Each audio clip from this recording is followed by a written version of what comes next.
Merci de regarder Balafon Télévision. Bienvenue dans Tribune Présidentielle. Toutes nos excuses pour ces quelques minutes de retard. Au menu ce soir, l'état des infrastructures routières dans la ville de Douala.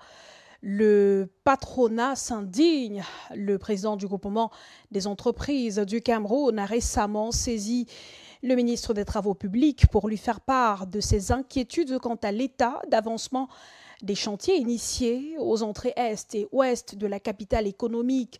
Célestin Tawamba fait part de l'indignation de la communauté des affaires face au calvaire que vivent les usagers du tronçon allant de l'échangeur de Bekoko jusqu'au pont du Vouri, une preuve non pas de l'incivisme des usagers, mais d'une désorganisation et d'une absence de coordination entre les services concernés par la fluidité de la circulation.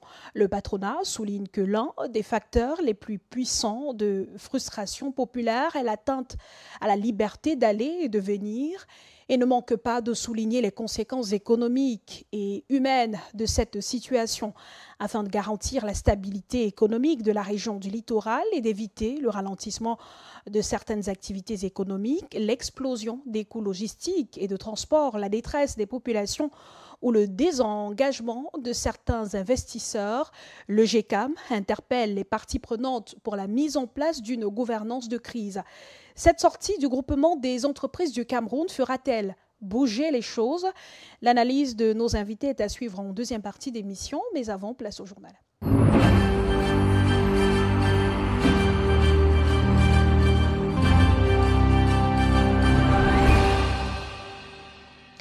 Ils allaient vider la poubelle lorsqu'ils ont été emportés par les eaux. Roméo, 10 ans, et Méroline, 9 ans, sont décédés des suites de noyades. Les corps des deux enfants issus de familles différentes ont été repêchés 48 heures après le drame. Un drame, justement, qui s'est produit aux alentours de Ditissi, de Bamenda. Le récit de Fondre de Marquez. Residents of the Bamenda 2 subdivision in the Mezam division are mourning the loss of two children, 10-year-old Romeo and 9-year-old Meroline. The two children were swept away by strong floodwaters around GTTC Bamenda before their bodies were discovered downstream at Mulang Street 4, Upper Bayelinkwen. The heart-wrenching incident occurred on Wednesday. Reports indicate that the victims were dumping garbage in a runoff when they were carried away. Upon being informed of the tragic incident, the Army Rescue Unit headed by Taco Paul launched a search operation. We've been searching up to Mulang. Later on, it was late in the night. The no more continue because of the darkness. I suspended searching. This morning by 6:30, we went back to the field to continue the searching. We finally saw the corpse in a swampy area. The other corpses, maybe 200 meters. A girl of 10 years and a boy of 9 years. Another local source reports that the children were fishing when the incident occurred. It took the efforts of the Army Rescue Unit to retrieve the corpses, which were stuck in a stream. Well-wishers, neighbors and parents who were present to witness the retrieval of the corpses are calling for vigilance. Not only in Mulang here or in Kwen where this incident is coming that all children should be at home after rain. But only small gutter rain that flowing can carry children. Like for example, the case we had last week that came from Vipata, just been around Longla somewhere. Children were just playing. It was just small gutter that swept that child and brought it down to Mulang, right in Zemambo, Abende at Longla, where that pet is coming. They were just running around when they see. I can be slippers. Slippers can run into the water, the child will pick it, the water will see the child. So I'm just pleading that when it rains, children should not be moved. And I'm also begging parents to take care of our children. You are a mother, when it rains, look where your own children are. Like for example, we are adults now, we have grandchildren. They are coming for us on holidays. Take care of these children, they should not be moving around after rain. For us to be crying. The incident has left the population of the area in a state of consternation as they grapple with the separatist imposed lockdown. Dans l'actualité politique, le ministère de la Communication, Elections Cameroun et les professionnels des médias luttent contre les deepfakes et les fake news en période électorale. Les deux notions étaient hier jeudi au cœur d'un échange visant à définir les bonnes pratiques journalistiques en période électorale. Une rencontre présidée par le secrétaire général du ministère de la Communication, le professeur Félix Zogo, aux côtés du directeur général d'Elections Cameroun, Eric Essoussé, que je vous invite à suivre dans cet extrait capté par Sébastien Oyébé. L'idée, c'est justement d'apporter toutes les parties à avoir un discours cohérent concernant les scrutins qui sont à venir devant nous, c'est-à-dire le scrutin présidentiel du 12 octobre 2025 et du 30 novembre pour les régionales. Donc il faudrait que les partis en présence puissent se concerter pour arriver à avoir un code de conduite qui permette qu'on puisse couvrir les élections de manière objective, de manière impartiale et de manière crédible pour que notre démocratie puisse être toujours plus forte. Et je pense que c'est le but de cette rencontre. Dans la perspective de l'élection présidentielle, le candidat du Social Democratic Front affirme ne pas être hostile à une candidature consensuelle, mais estime que les électeurs ne devraient pas être contraints d'accepter un candidat. Joshua aussi s'exprimait lors d'une interview sur Radio France Internationale, ajoutant qu'une coalition aurait dû être formée avant le dépôt des dossiers de candidature.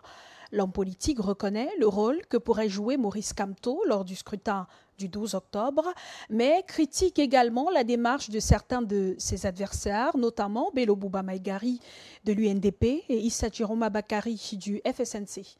On fait le point avec Fondre des Marquez. Speaking on Radio France International, SDF presidential candidate Joshua Osei explained that he isn't hostile to a consensual candidate and a candidate should not be forced upon the population. Les alliances devraient se faire avant le dépôt de candidature et pas après. Et donc, une fois que quelqu'un se porte candidat, il devrait aller jusqu'au bout. Je suis de ceux qui pensent que la démocratie est très importante et qu'il faut donner le choix aux Camerounaises et aux Camerounais de librement choisir leur candidat et de ne pas se faire imposer un candidat. Il n'y a pas d'opposition en tant que telle. Ce n'est pas un parti politique qui se présente, ni une famille politique. Il y a des gens qui votent à droite, d'autres qui votent à gauche, d'autres qui votent leur tribu, d'autres qui votent objectivement pour le meilleur projet politique. Et donc, il faudrait respecter ces choix-là. To him, the fact that two of former President Paul Biya's allies withdrew their support eases the job of the opposition. Le fait que M. Biya n'ait plus ses soutiens-là rend la tâche un tout petit peu plus facile. Et ce n'est pas de notre côté qu'il faut essayer de reconstruire, mais plutôt de ce côté où cette majorité a perdu des membres et donc aujourd'hui se présente plus fragile à cette élection qu'elle ne l'était il y a un mois ou deux. On the role Biya's former allies have in the opposition, candidate Osei said Bello Bouba is running for election to aid his long-time friend. Il est toujours le même qu'il était en 92. Donc, il est dans cette course pour exactement les mêmes raisons, sauf que nous avons 30 années, 3 décennies d'expérience en plus et les Camerounais ne vont plus se faire duper une deuxième fois. Nous savons très bien pourquoi il est candidat, nous savons très bien pourquoi il se présente à cette élection. Il veut faire passer son ami d'enfance, il veut absolument continuer comme ministre d'État. Joshua Osei questions the choice of the Union for Change platform picking Issa Jiroma Bakari as a consensual candidate who isn't able to pilot the affairs of his FSNC party. Je ne sais pas en quoi il devrait être choisi par l'UPC parce que l'UPC n'était pas présent dans les images que j'ai vues, premièrement. Deuxièmement, il est censé être le candidat du FSNC et son parti a perdu tous ses élus. Il n'a plus un seul élu, c'est-à-dire que s'il devait être candidat aujourd'hui, il ne pourrait même plus l'être parce que tous ses élus ont démissionné pour créer les leurs. Donc, il faudrait qu'il ait d'abord la capacité de maintenir son bateau à flot avant d'espérer d'avoir le soutien d'autres bateaux qui flottent parfaitement. The presidential hopeful accepts that politician Maurice Kamto has an opinion that counts and should be taken into consideration, but for now, the big picture is to unseat Biya and change the system. Dans la suite du journal, un vent nouveau souffle sur le 7e art camerounais. Silver Stream Cinéma, un projet 100% camerounais, entend rallumer les projecteurs. Porté par une équipe d'experts du secteur, il ambitionne de redonner au cinéma sa place dans les principales villes du pays à travers un réseau de salles modernes, accessibles et aux normes internationales. Le projet Silver Screen Cinema, lancé en janvier 2024, ouvre officiellement ses portes ce 19 septembre sur les planches du Douala Grand Mall, à Douala, justement, dans la capitale économique. Une ouverture qui augure de beaux jours pour le cinéma camerounais. Julien Atada et Loïc Tegia. Silver Screen, c'est bien plus que des salles. C'est une vision globale, relancer la production, dynamiser la distribution locale et offrir aux jeunes talents un tremplin pour raconter leurs histoires. À la tête du projet, Sylvain Fopa, jeune professionnel du cinéma africain, reconnu pour son expertise dans la distribution et la production. En termes de salle de cinéma aux normes internationales, vous êtes ici dans une salle de cinéma qui répond à ces normes-là. En termes de confort, en termes de service, en termes de compétences, en termes de qualité d'image et de son, on est vraiment un service de pointe.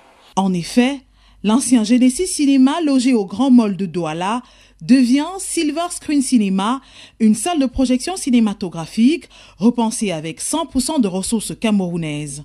Pour l'autre tête pensante du projet, la directrice générale Marie-Jeanne Nock, le Silver Screen a de belles ambitions pour les cinéphiles. Le but, ce n'est pas de rester là, puisque le projet initial de Genesis, c'était d'ouvrir 5 salles. Là, ils ont ouvert 2 salles de 150 places chacune.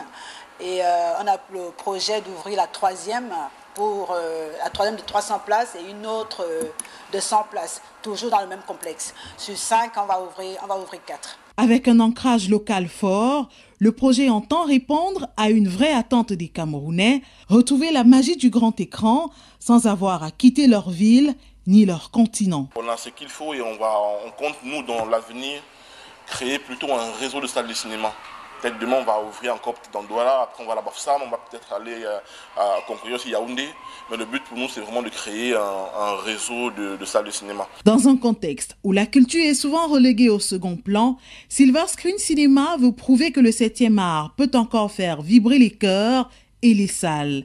Et justement, pour marquer le coup de la séance inaugurale, 3 films sont à l'affiche, dont Indomptable de Thomas Guidjol. Sois présent pour ta famille. Ton travail a pris le dessus sur tout. Pendant près de 4 décennies, sa voix a rythmé les journées des Camerounais. Marie-Françoise Ewolo, grande figure du journal parlé à la CRTV, s'est imposée comme une icône du journalisme radiophonique. À l'occasion de son dernier journal, le 18 septembre 2025, retour sur le parcours exceptionnel d'une femme de rigueur, de parole et de passion dont la voix surtout continuera de résonner dans les mémoires. C'est un reportage de Théo Danto. Vous écoutez le 13h, il est 13h passé de 15 minutes à Yaoundé. À l'approche de cette élection cruciale, c'est un spectacle parfois étonnant, souvent divertissant, qui met en lumière la vitalité de notre démocratie. C'est une voix qui aura bercé des générations, celle de Marie-Françoise Ewolo, que l'on reconnaît entre mille. Une voix qui annonçait l'heure du journal et parfois changeait le cours d'une journée. C'était le 13h, il est 13h passé de 30 minutes à Yaoundé. Mesdames, Messieurs, c'est la fin de cette édition. Je vous souhaite de passer un excellent après-midi. Pendant 38 années, elle aura prêté sa voix à la nation. Une voix posée sur celle de Marie-Françoise Ewolo, journaliste et présentatrice du journal de 13h à la CRTV Radio Nationale. Toujours, je prends un format A4, je le divise en 2.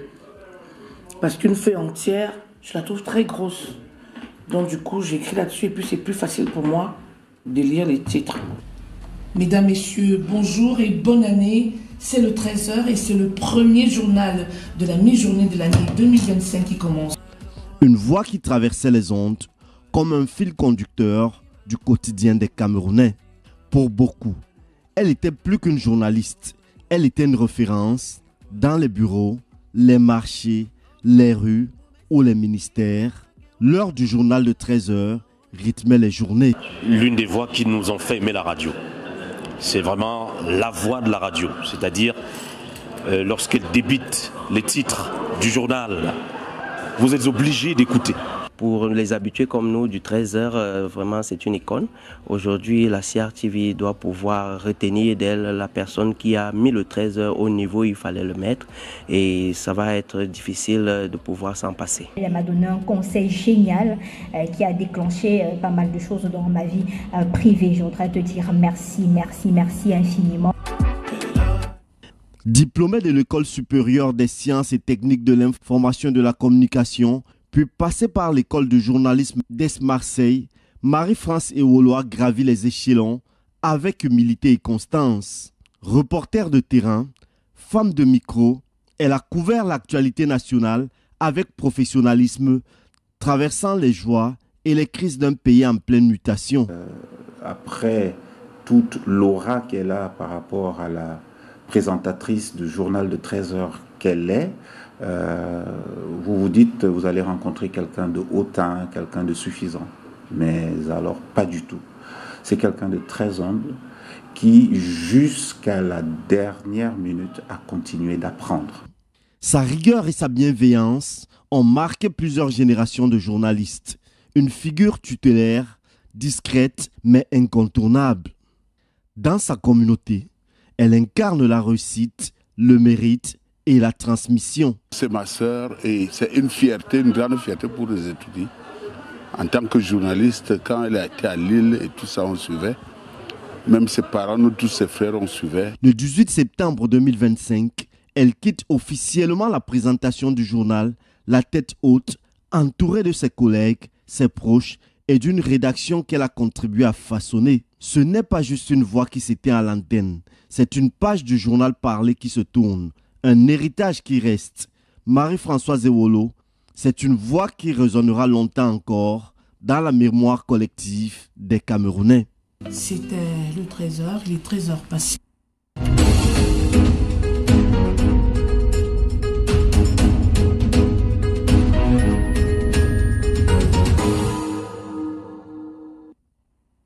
Des embouteillages à la pénétrante ouest de Douala. Le groupement des entreprises du Cameroun compare la galère des usagers de cette route à l'évasion des populations en temps de guerre. Célestin Tawamba cite le cas des Rwandais pour illustrer ce spectacle hebdomadaire aux voyageurs dépités par de longues heures passées entre Bekoko et Bonaberi sont contraints, bagages à main et sur la tête, de parcourir des kilomètres à pied pour allier leur domicile. Ces interminables bouchons en raison de perpétuels chantiers de réfection stressent les populations et font perdre des milliards de francs CFA aux entreprises et à l'économie nationale. Dans une lettre adressée au ministre des Travaux publics, le patron du GECAM lui demande de tout faire pour alléger les souffrances des Camerounais. La lecture de Jean-Paul Chuniat. Le calvaire du samedi 13 septembre 2025, subi par les voyageurs venant des régions du sud-ouest, le nord-ouest et l'ouest, à la pénétrante ouest de la ville de Douala, c'est bien la goutte d'eau qui fait déborder le vase. Poussant à bout, le président du groupement des entreprises du Cameroun a saisi le ministre des Travaux publics sur les désagréments que ces interminables chantiers causent à la mobilité humaine et à l'économie nationale. Célestin Tawamba dénonce le fossé existant entre les promesses d'Emmanuel Ngannou Messi et les réalisations sur le terrain, avec des consignes systématiquement bafouées des prestataires, à savoir le travail de nuit et l'utilisation des matériaux adaptés à la saison des pluies. Rien de toutes ces prescriptions est respecté. Conséquence, tous les week-ends, le trajet Bekoko-Bonaberi, ce sont de longues files de voitures à perte de vue, où aucun véhicule ne bouge. Leurs occupants bloqués sur place durant plus de 10 à 12 heures d'horloge. Et tout épuisé, des milliers d'entre eux le digèrent mal, contraints d'engager une longue marche sur des kilomètres, offrant la physionomie d'un pays en guerre du temps du génocide rwandais de 1994, aux populations bagages sur la tête, fuyaient massacres et atrocités, relève pour le déplorer le président Tawamba. Le patron du GECAM qualifie toutes ces souffrances infligées aux Camerounais d'atteinte à la liberté d'aller et venir dans tout le pays, source potentielle de colère, de défiance et tentation de désordre. Pour Célestin Tawamba, ce qui se passe à Bonaberi est une atteinte au fondement même, à la stabilité sociale, écrit-il dans sa correspondance au ministre Ngannou Messi. Sur cette tragédie infrastructurelle tendant à devenir normale, le patron des patrons dans le monde des affaires dresse un tableau sombre des conséquences humaines et économiques causées par le très mauvais état des pénétrantes est et ouest de la ville de Douala. Célestin Tawamba cite le ralentissement, voire l'arrêt temporaire des activités économiques dans une zone névralgique. Une explosion des coûts de logistique et de transport, avec pour principale répercussion une augmentation systématique sur les prix à la consommation. La détresse croissante des populations, contraintes d'abandonner leurs véhicules pour marcher des heures dans des conditions indignes. Et enfin, le risque de découragement des investisseurs qui n'ont ni patience et obligation de subir de telles galères, déplorant que l'administration du remède pour guérir le mal des routes délabrées en soit plus douloureux pour les citoyens et la communauté des affaires. Célestin Tawamba interpelle le ministre Nganou Djoumessi, les autorités administratives locales, les forces de maintien de l'ordre et entreprises adjudicataires à mettre en place une gouvernance de crise autour de ces interminables chantiers aux deux sorties de la ville de Douala, conclut le président du GECAM. Merci Jean-Paul Chouniat. On parle ce soir, on revient sur l'indignation du GECAM face aux problèmes de mobilité urbaine, notamment au niveau des entrées est et ouest de la ville de Douala. Bienvenue dans la deuxième partie de Tribune présidentielle. Bienvenue à ceux qui nous rejoignent à l'instant. Nous sommes en direct en ce moment sur Radio Balafon et sur Balafon Télévision. Vous pouvez également nous suivre sur Balafon Télévision, Facebook, la page officiel de Balafon TV, sur le 515 et le 922 du bouquet Canal+. Serge-Henri Kelbé est avec nous ce soir en politique, membre du Rassemblement démocratique du peuple camerounais. Bienvenue. Bonsoir. Bonsoir Madame Maillot, bonsoir à mes discutants, bonsoir à vos téléspectateurs. C'est toujours un plaisir de répondre présent. Clément Jou est également avec nous ce soir, opérateur économique. Il intervient régulièrement sur ce plateau en qualité d'homme politique, mais ce soir, on veut l'avis de l'opérateur économique qu'il est sur la thématique de ce soir. Bonsoir, bienvenue. Bonsoir Madame Maillot, bonsoir mes co-discutants, bonsoir à vos nombreux téléspectateurs. Merci d'avoir invité le Madinem sur le plateau. Bonsoir également à Thierry Niopé, journaliste et économique. Bienvenue.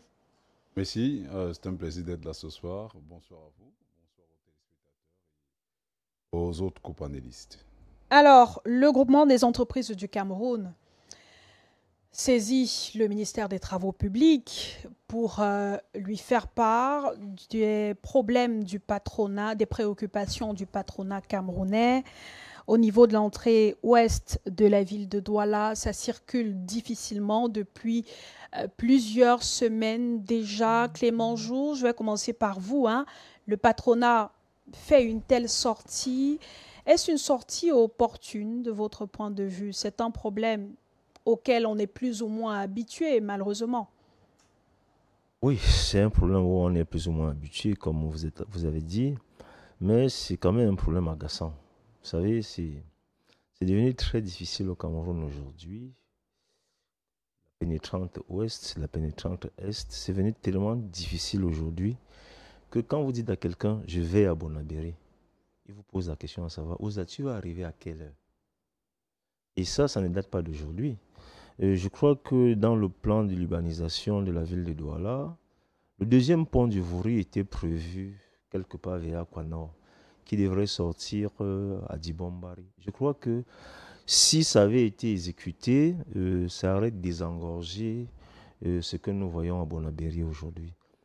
Nous sommes dans un pays où il est très difficile. Vous savez, l'année passée, vous avez fait une thématique sur le même problème. Chaque fois, chaque année, on fait des thématiques sur les mêmes choses. Et rien ne change. Et comme disait quelqu'un, ceux qui ont posé un problème ne peuvent pas être ceux-là qui vont le résoudre.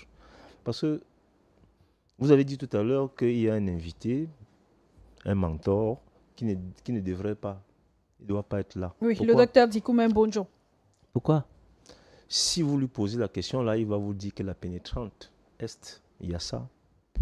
À l'heure-ci, c'est pratiquement, vous faites pratiquement, venant de Yaoundé, vous faites pratiquement 3 heures pour atteindre la ville, la métropole. On ne peut pas comprendre comment ceux qui nous gouvernent, qui savent pratiquement que gouverner, c'est prévoir, acceptent que ces choses-là se passent alors que nous avons les mesures et les moyens de contournement. C'est des gens qui, ma foi, vont dans les pays à l'extérieur. Moi, je me demande si ceux qui nous gouvernent, quand ils vont dans les autres pays, au Nigeria, au Bénin, est-ce qu'ils voient des routes comme ça, impraticables comme ça? Avec les nids de poules, maintenant, c'est déjà les nids d'éléphants. Et ils pensent, aujourd'hui, ce qui est curieux au Cameroun, c'est que quand vous sortez là, vous voyez les coupes de voitures que les Camerounais ont. Vous voyez les routes sur lesquelles ils roulent, vous vous posez des questions. Est-ce que ce n'est pas invraisemblable? C'est-à-dire que nous sommes dans un pays où j'ai l'impression que les gens sont schizophrènes. C'est-à-dire que la contradiction a pris le dessus de la réalité. Regardez Bonabéry, madame. Pour ceux qui y habitent, à l'heure dont je suis sur votre plateau, si vous le demandez de rentrer chez lui, il va vous dire dans 2 heures de temps, au moins. Parce que c'est pratiquement... Parce qu'il y a des zones qu'on évite à l'heure de pointe. Exactement, à partir des rails jusqu'à Bekoko. C'est pratiquement impraticable. Regardez sur votre écran. Vous pouvez... Vous posez la question si nous sommes dans la capitale économique du Cameroun, où certains produits sont censés venir de l'ouest pour ravitailler le littoral. À l'époque, c'était encore venant du sud-ouest. Mais si vous prenez, je prends l'exemple des gens qui sont dans l'agroalimentaire du marché Sandaga. Et vous allez sortir par là? Oui, vous voyez quelqu'un qui fait venir, par exemple, un camion de tomates. Pratiquement, la tomate pourrit à cause non seulement des embouteillages, mais de la chaleur. Parce que quand vous êtes sur place, stationné sur place, qu'est-ce qui vous reste si vous n'avez pas une voiture climatisée? C'est la chaleur. On va revenir tout à l'heure sur les conséquences de cette mobilité assez difficile dans la ville de Douala. Mais Thierry Niopé, dans la lettre du GECAM adressée au ministre des Travaux publics, Célestin Tawamba parle de décalage entre les promesses et la réalité. Là-bas étaient annoncés des travaux de jour et de nuit. Le GECAM déplore le fait qu'on ait annoncé cela et qu'à la réalité, ce ne soit pas le cas. Est-ce que c'est maintenant qu'il faut déplorer une telle situation? Il est vrai que la semaine dernière, le ministre des Travaux publics était dans la ville. La semaine d'avant, le ministre de l'Habitat est venu rassurer la population, en quelque sorte calmer la population en disant les choses vont s'améliorer, ainsi de suite. 2-3 semaines plus tard, c'est toujours assez difficile. Et bien sûr, il faut pas se mentir. Hein. Quand vous voyez comment on travaille les routes au Cameroun, il est clair qu'il n'est pas pensable d'imaginer un temps soit peu que les agents chargés de l'exécution de ces travaux travailleraient de jour comme de nuit. Et c'est d'ailleurs ce qui aurait pu permettre justement de juguler tous ces problèmes, parce qu'en journée, cela aurait permis quand même aux populations de vaquer calmement à leurs différentes occupations, bien que difficilement, mais au moins, cela leur permettrait de le faire. Mais il se trouve malheureusement que ces responsables, ces entreprises qui sont très souvent choisies pour exécuter ces travaux préfèrent travailler en journée. C'est pratiquement un modèle, un système que nous avons hérité de la colonisation. Et malheureusement, cela a des répercussions, qu'on le veuille ou pas, sur la célérité des affaires dans une capitale comme la nôtre, une capitale économique qui, en principe, est censée faire vibrer le cœur du pays sur le plan économique et engranger suffisamment de ressources au quotidien. Des conséquences sont là parce que des embouteillages, il y en a à n'en point finir. Il est pratiquement difficile de sortir la ville de Douala pour ce qui est, en fait pour ceux qui partent de Douala pour les autres villes à partir de 15 heures. Dans l'après-midi, ça devient assez compliqué. Mais non, tout récemment, on a été témoin d'une situation assez rocambolesque, le mot étant malheureusement haïssable, mais ce qui m'a fait croire que je ne pense pas qu'il serait encore logique de prendre la route au courant de la semaine si on ne peut prendre les airs. Parce que là, au moins, la situation est moins déplorable.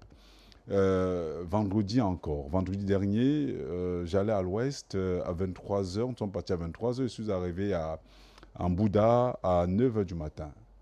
Imaginez, oui, mais malheureusement, à 9h du matin, soit 10 heures de route, parce que justement, sortir d'abord, la ville était la croix et la bannière, sans compter le fait qu'il fallait contourner par Banjoun, donc en passant par la nationale numéro 5, alors qu'en principe, les travaux, tout le monde sait que la falaise de Tchon, les travaux de là-bas piétinent énormément, alors que c'était une voie de contournement extrêmement importante pour les travaux étaient annoncés sur 3 mois. Oui. On a dépassé le délai. Mais écoutez, il ne faut pas toujours se fier au délai tel qu'annoncé par les pouvoirs publics. Il y a des contraintes, vous savez, on vous dirait qu'il y a des contraintes naturelles, dues par exemple à la saison que nous sommes en train de vivre au Cameroun. Mais de ce côté, on parle aussi d'incivisme de la population.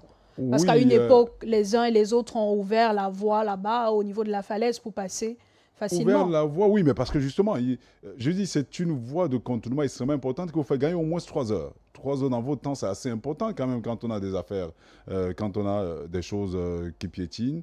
Il y avait des solutions de contournement justement de ce côté. La mairie même de Tchon s'est essayée de ce côté pour faciliter la circulation des personnes et leurs biens. Il se trouve que le ministre des Travaux publics, M. Nganou Messi, avait estimé que le relief était assez dangereux. Il était question d'assainir davantage le lieu d'abord avant de voir ce qu'il fallait faire pour permettre à ces populations ou aux entreprises ou l'entreprise choisie de mener à bien ces travaux. Malheureusement, je l'ai dit, cela a des conséquences négatives dans la gestion des affaires et on comprend donc le courroux du président du GECAM, M. Tawamba, qui est resté fidèle ou égal à lui-même à travers ses dénonciations, parce qu'en même temps, c'est ce qu'on attendrait du patronat et de tous les opérateurs économiques qui investissent quand même beaucoup de milliards de francs CFA pour accompagner l'État dans l'encadrement de la population, parce que l'État, lui seul, ne peut pas s'occuper, ne peut pas embaucher tous les Camerounais. Vous savez que la fonction publique ne dépasse pas 350 000 fonctionnaires, donc le reste de la population doit forcément être encadré par le secteur privé, qui regorge même l'essentiel de cette masse humaine alors, à la quête du bien-être. Donc, il est important effectivement de dénoncer avec véhémence cette situation que nous vivons malheureusement au Cameroun. D'ailleurs, avant cette émission, on en parlait dans les coulisses. Quand on voit le degré de développement infrastructurel des autres pays, ne serait-ce qu'au niveau de la sous-région, on a de la peine à croire que nous sommes au Cameroun. Et alors, si on part questionner le niveau du développement infrastructurel des autres pays, j'ai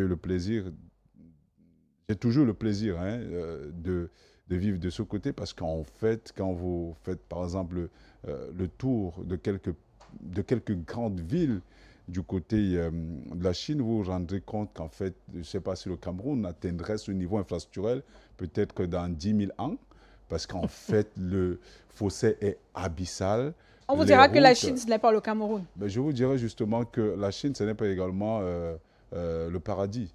Hein. C'est un pays qui existe sur Terre, avec des gens qui vivent sur Terre, il y a quand même plus d'1 milliard d'habitants, alors qu'au Cameroun, on tourne à peine autour de 33 millions d'habitants. Je vous dirais également nous sommes encore dans les estimations. Je vous dirais, oui, parce que le dernier recensement date de plus de 15 ans.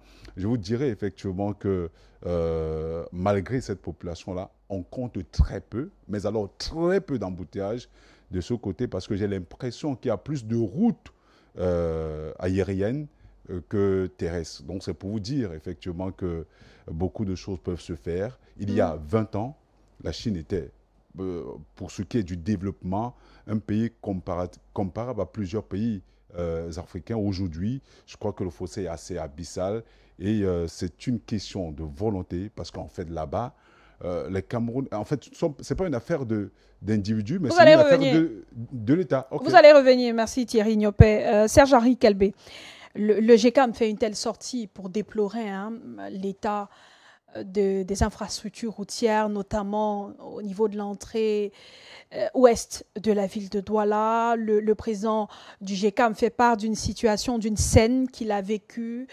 On a vu de ce côté-là des populations descendre des véhicules, transporter leurs bagages sur la tête pour pouvoir regagner leur domicile, parce qu'il y a un embouteillage interminable de ce côté. Vous étiez au niveau de l'entrée ouest de la ville de Douala. Vous connaissez un peu les réalités de ce côté-là.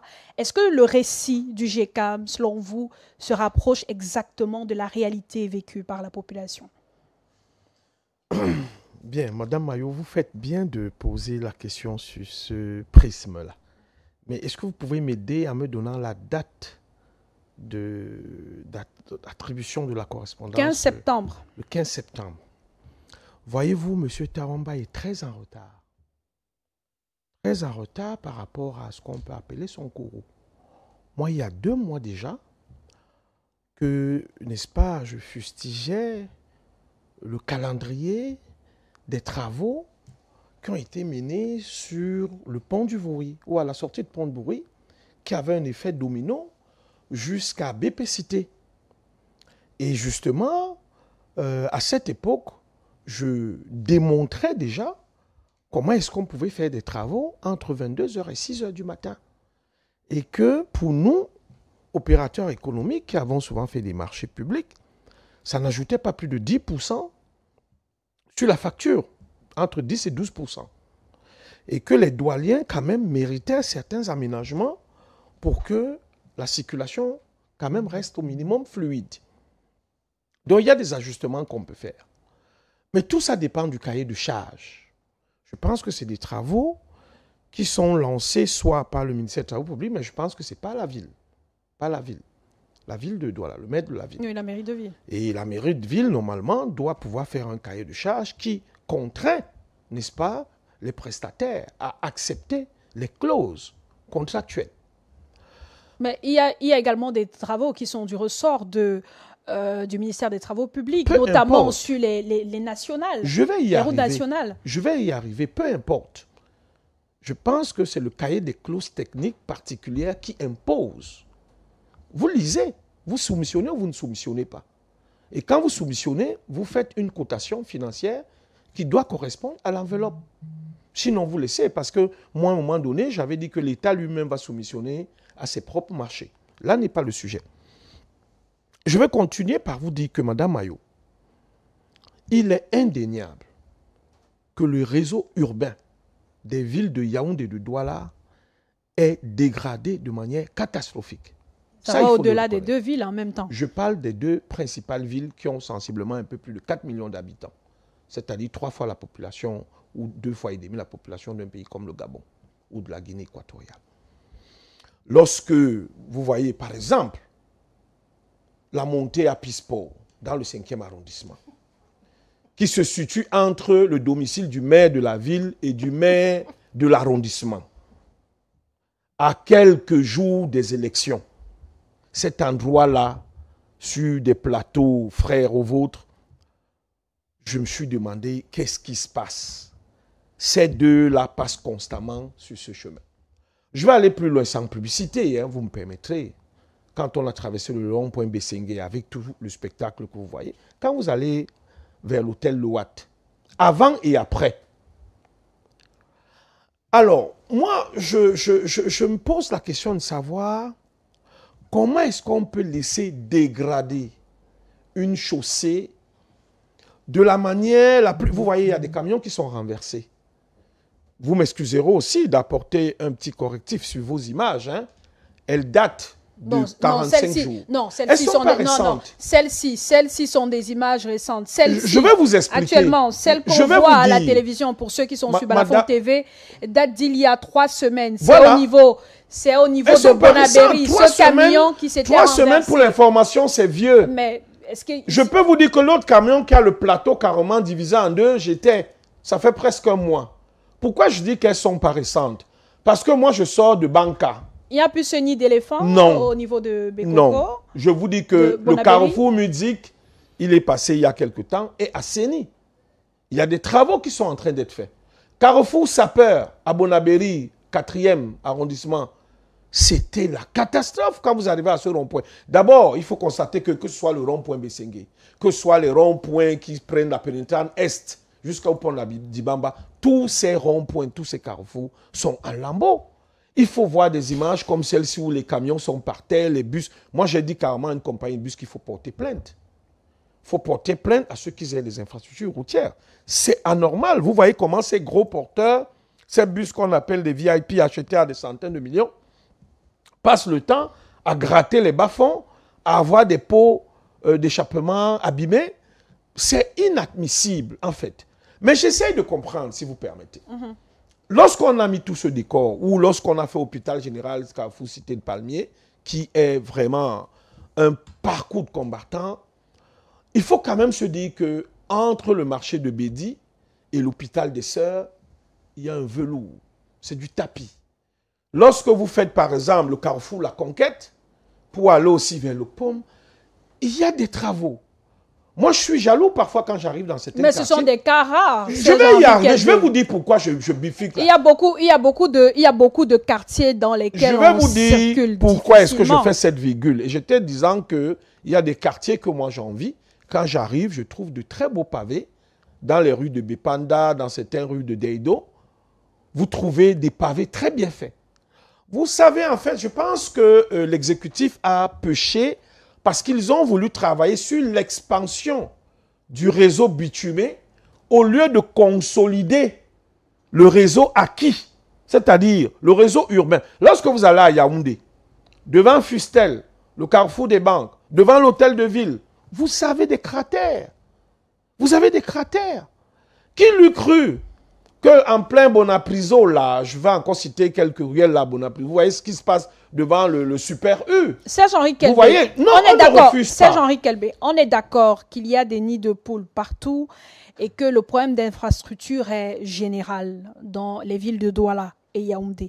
Mais restons sur le sujet. Pour le cas de Bekoko, entrée ouest de la ville de Douala, il y a des travaux qui ont été initiés. Il y a beaucoup d'améliorations. Mais des travaux qui Le drain est terminé. Je vous dis que je sors de Banca il y a 2 semaines.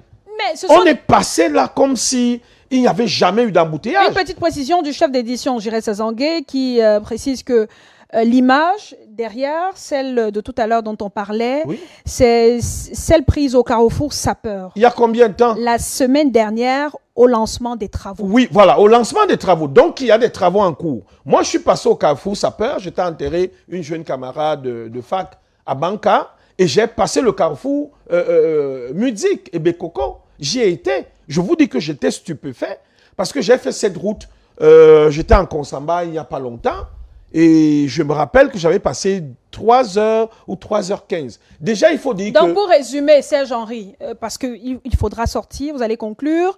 Pour résumer, il y a des améliorations, donc pas de quoi En fait, ce qui se passe, ces routes sont comptabilisées comme des routes bitumées au Cameroun. Lorsqu'on parle du réseau routier bitumé, c'est des routes qui nécessitent, non seulement de l'entretien, ou alors des réhabilitations. C'est des routes déjà programmées comme étant bitumées. Il faut l'accepter ainsi. Mais ça se dégrade. Et le problème, c'est de savoir comment est-ce qu'on a pu les laisser se dégrader jusqu'à ce niveau. Et donc, moi, je suis optimiste en disant, écoutez, nous sommes en période électorale. L'argent, certainement, sert à beaucoup d'autres choses. Le Cameroun ne peut pas se construire ou se relever d'un seul jour, sachant qu'on a la crise sécuritaire qui ponctionne beaucoup d'argent à l'État du Cameroun. Mais ces routes seront réhabilitées, soit en pavé, soit en bitume. C'est noté. Il faut aussi faire une virgule sur la route de Saint-Michel, carrefour CCC Saint-Michel, qui est déjà en train de s'abîmer, d'où le problème du cahier de charge et de l'expertise de ceux qui réalisent les travaux. Clément Jou, mais ça ne répond pas à la préoccupation du GECAM. Le GECAM fait le constat selon lequel le chantier a été lancé, mais il ne finit jamais, il s'éternise. Et sur cette voie-là, on circule difficilement. Le président du GECAM a pris un exemple. Pour parcourir 5 km, on est obligé de faire 10 heures de temps. C'est énorme quand même. C'est excessif même. C'est pas seulement énorme, c'est excessif. Mais je voudrais quand même dire que, vous savez, en 1960, le budget du Cameroun était de 160 milliards de francs CFA. Et le Cameroun aidait la Chine. Une route en génie civil a pour durée de vie 15 ans. Et gouverner, c'est prévoir. Si ceux qui nous gouvernent, que ce soit le maire de la ville, que ce soit les maires d'arrondissement, avaient fait des évaluations aurait constaté que cette rôle a été bitumée en telle année, normalement, il faut commencer à la réhabiliter à partir de tel moment. On ne devrait pas attendre un style de dégradement. Vous savez, madame, quand vous allez, c'est sans publicité, hein, quand vous êtes au parcours Vita, aujourd'hui, entre le parcours Vita, le collège Nanfak et le parcours Vita, c'était bloqué là-bas. Et ils ont commencé les travaux là-bas en plein rentrée scolaire. Vous ne pouvez pas constater l'embouteillage. Sauf que là, ils ont travaillé aussi la nuit. Ça a permis de vite libérer ce chantier. Vous avez devant la mairie de Douala 5, j'ai dit devant la mairie de Douala 5e, des creux. Je ne sais pas comment monsieur le maire entre dans sa mairie avec les creux. Même acheter un camion de Pouzelane pour verser là, je ne comprends pas. Ça dit qu'il y a des choses dans ce Cameroun, quand vous voyez, vous vous posez la question à savoir, est-ce que ça peut être un problème de disponibilité de fonds? Depuis Matousalem, madame, un problème de disponibilité de fonds depuis Matousalem, parce que ça ne date pas d'aujourd'hui. Je vous demande, ce sont les camarades de mon frère Henri, mais je demande qu'avec ça, est-ce qu'ils aident leur président? Parce qu'en principe, les Camerounais sont éveillés aujourd'hui, hein? Chacun rendra compte. Le moment du bilan est arrivé. C'est-à-dire que, quand moi j'entends le président du GICAM s'exprimer, je comprends que si le président du GICAM s'exprime, c'est parce qu'il a les feux. Il a le feu aux fesses, comme on dit souvent au quartier. Parce que vous savez, les hommes d'affaires, ceux qui vous ont voté là, c'est eux qui vous disent, vous êtes notre porte-parole, hein? Nous n'arrivons pas à nous déplacer parce que nous perdons de l'argent. Parce que quand une voiture peut faire 2 heures de temps sur place, it's money. 2 heures de temps sur place avant d'arriver à destination. 3 heures de temps sur place avant d'arriver à destination. Les fournisseurs ne sont pas livrés à temps. Pas du tout. Pas du tout. Je suis censé poser la question quand même. Vous êtes maire de la ville, vous êtes maire d'arrondissement, vous êtes élu, ça fait depuis 5 ans. Nous sommes dans la 5e année. Les routes ont les mêmes problèmes. C'est-à-dire que ce que nous sommes en train d'immurer là maintenant, depuis 2020, le même problème se pose. Sur les mêmes endroits. Mais que font les maires d'arrondissement? Que fait le maire de la ville? Mais ce n'est pas possible. Alors, vous êtes donc... On a l'impression que ces messieurs s'en foutent carrément des citoyens. Et en plus, de ceux qui les ont élus. Parce qu'ils ont quand même un mandat. Or, on peut donc comprendre. Parce que si le mandat était vraiment légitime, comme on dit, si à la fin de chaque mandat, chacun devait rendre compte d'un bilan, que ces messieurs-là ne pouvaient jamais être reconduits. Ce n'est pas possible. Il y a les maires là qui sont à leur 2e ou à leur 3e mandat. Hein. Pour certains, à leur 1er mandat. Mais si vous venez, vous rencontrez quand même des difficultés. Vous essayez de faire autant que se peut pour que quelqu'un puisse comprendre quand même que monsieur X ou monsieur Y, quand il est arrivé, ça a changé. Alors, quand vous regardez les rues, seulement de Vouri 5, Douala 5, Douala 4e et Douala 1er, vous posez la question. Vous allez à Douala 3, vous posez la question à savoir, mais est-ce que les maires existent vraiment? Est-ce que la décentralisation n'a-t-il pas échoué? Est-ce que les lois de la décentralisation sont respectées? Parce qu'en principe, madame, une voiture, on l'achète 10, 20, pour d'autres 2, 3, 4 millions. Mais vous ne pouvez pas rouler avec une voiture au Cameroun pendant plus de 3 mois, 4 mois, sans aller au garage. Mon tuyau d'échappement s'est percé. Ce n'est pas possible. Je dis quand même qu'ils tiennent compte. Malheureusement, je crois que ça tire à sa fin là. Nous sommes en 2025. Nous allons aux urnes le 12 octobre.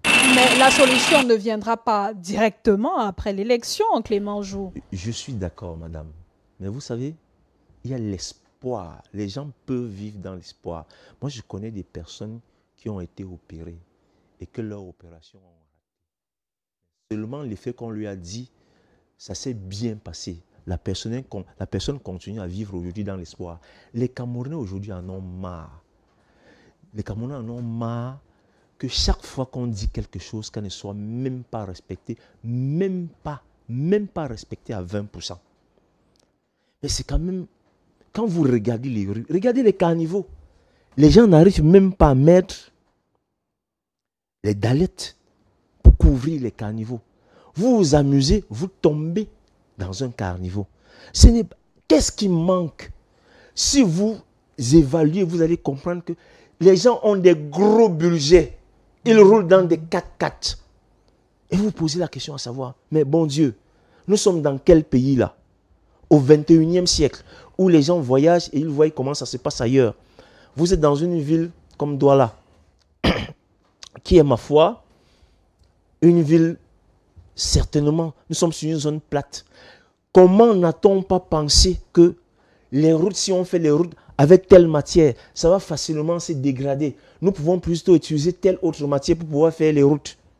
Cette histoire de pavé, si on avait fait ça et bien fait, je crois que ça devrait faire partie de la solution depuis un certain nombre de temps.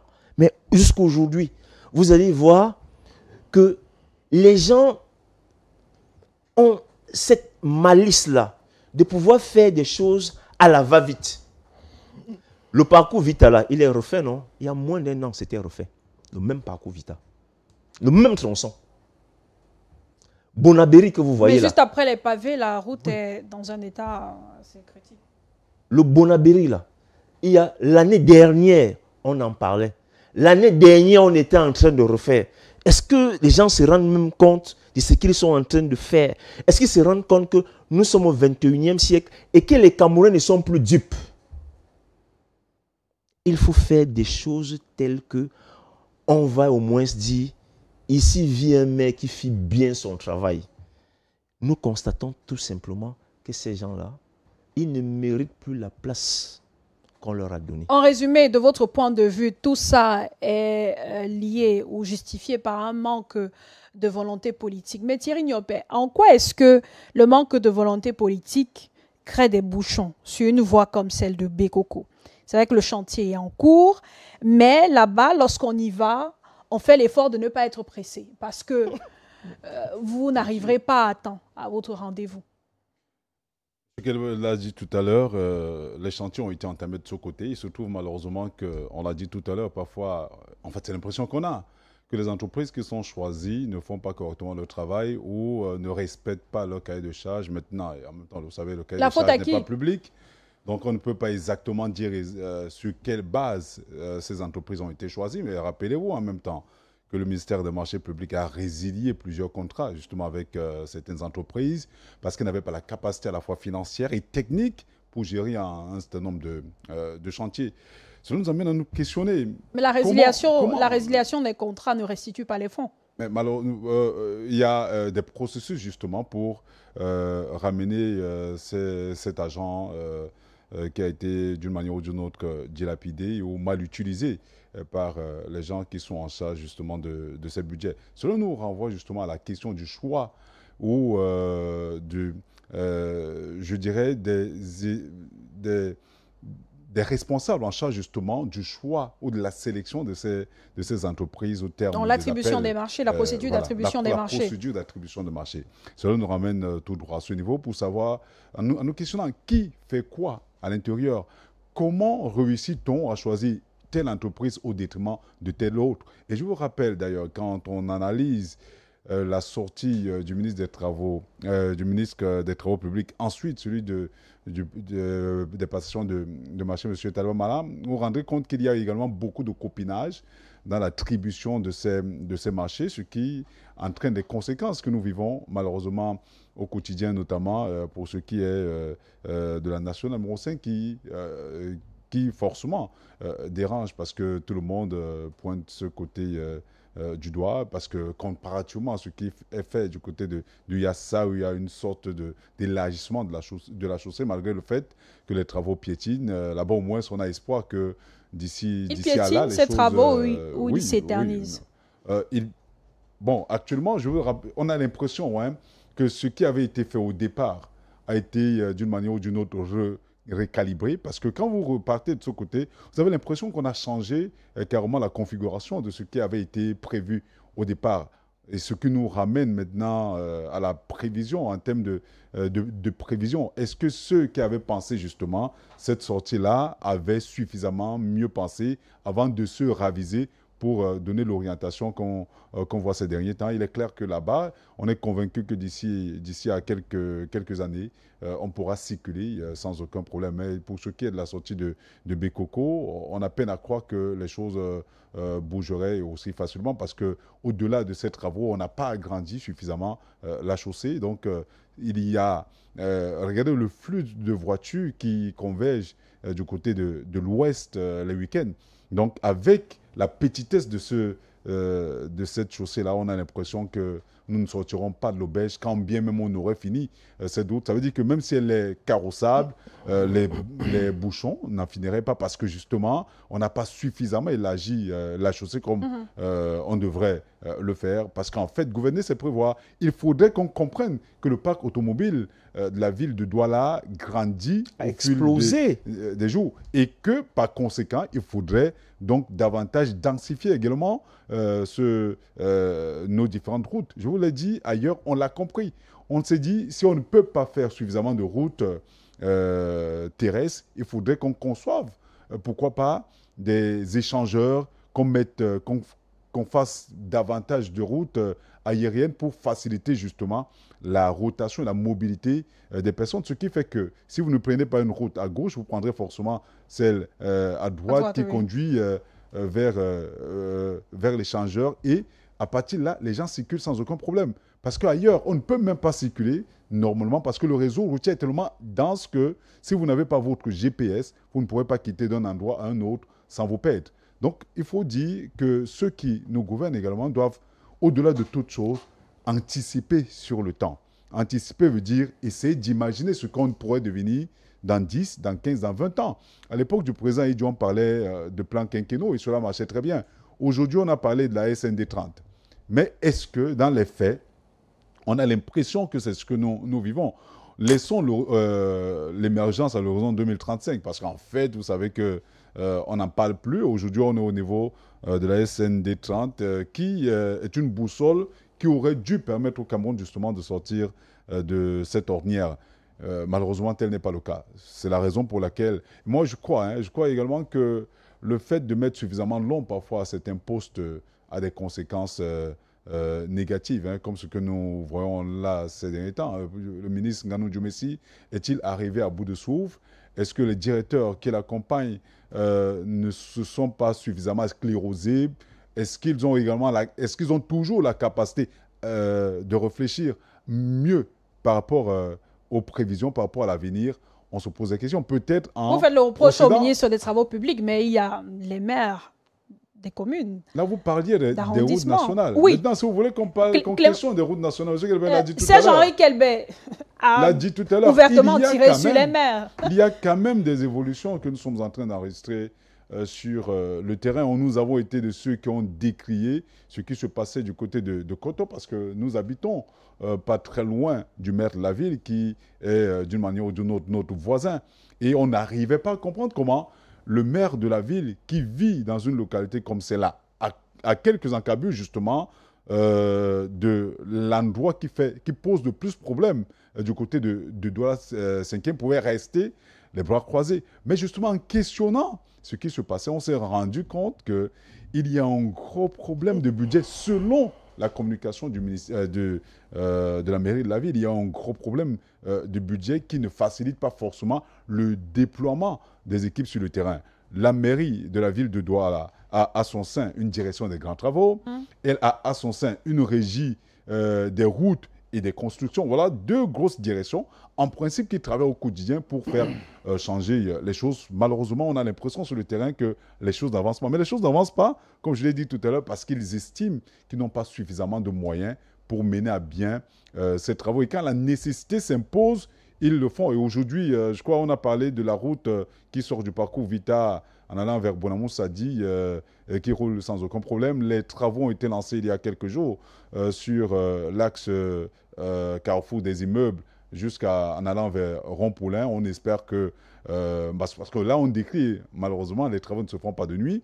On espère effectivement que d'ici à là, le chantier sera livré pour le bonheur des populations de ce côté, parce que même les enfants qui vont à l'école non loin de là sont obligés de dépenser le double du coût du fait justement a des impacts, même dans le quotidien des Camerounais. On déplore le fait que les travaux, la plupart du temps, ne soient pas réalisés dans la soirée. Et c'est comme ça partout, hein. C'est le constat sur tous les axes. Lorsqu'on attribue le marché à une entreprise, on fixe le délai d'exécution du chantier, mais les travaux ne sont pas effectués dans la nuit. Généralement, c'est en journée qu'on décide de barrer la route. On propose aux gens des voies de contournement qui, la plupart du temps, ne sont pas suffisamment praticables. Est-ce que tout autour, comme le pense le GECAM, Serge-Henri Kelbé, il y a une mauvaise coordination des équipes qui n'arrivent pas suffisamment à gérer ce problème de mobilité, surtout dans une ville comme Douala?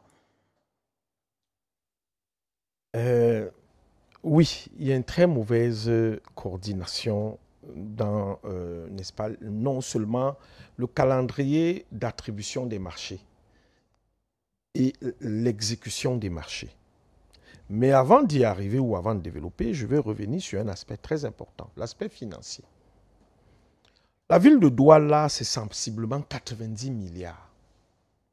Je n'ai jamais entendu dire que la ville de Douala n'a pas pu collecter son budget. Je suis rentré de l'Amérique depuis 2009. Je suis au Cameroun. J'ai vu, je crois, 3, à l'époque c'était délégué du gouvernement, je crois 2, et puis le maire de la ville 1. Je n'ai jamais entendu qu'il y a un déficit. Ça veut dire que tout le monde gère ses 87 milliards ou ses 92 milliards. Il y a l'argent. Maintenant, est-ce qu'avec le concept d'unicité des caisses, il n'y a pas une caisse au trésor qui est ville de Douala, où ça part d'abord au trésor général, et de temps en temps, on approvisionne alors la mairie de la ville dans ses 90 milliards de collecte. Parce qu'il y a les entreprises qui payent, il y a les taxes, le parking, il y a plein de choses. Pour dire quoi au niveau de la coordination? Vous savez, pour bien faire les choses, il faut les normaliser. C'est-à-dire qu'il faut arriver à une norme. On prend une règle de 30 cm.